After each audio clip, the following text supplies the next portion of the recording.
Minister, last week I highlighted the case of a family with two autistic children who were living in a tent because they are entitled to absolutely no housing support at all, HAP, emergency accommodation or social housing, because they're over the social housing income thresholds.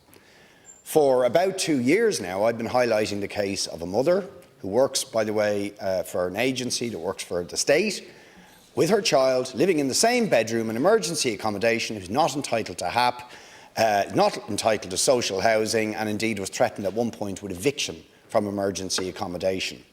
These are the bitter fruits of your government's refusal to raise these income thresholds for social housing and for HAP, because if you're not entitled to social housing because of your income, you're not entitled to HAP, you're not entitled to emergency accommodation.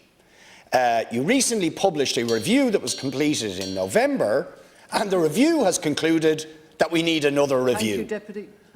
So when are we actually going to raise the thresholds on social housing? My minute is up now. No. Deputy, I do. That was my minute. Deputy, I'm following the minutes here very carefully, so if you could cooperate with me. All of the other colleagues are waiting to get in. Under 30 minutes. Okay, Minister. Thank you, Deputy, and I acknowledge this is an issue you have consistently raised. Social housing income limits aside, it should not be the case that a family with 2 children with special needs are rough sleeping. So if you can please provide us with the details of that case, we will make sure it's followed up on. Minister O'Brien has increased the limits for 5 different counties, and I know from speaking with him recently and from discussions at a Cabinet Committee, I think he is very close to a final decision now in relation to the rest of the country.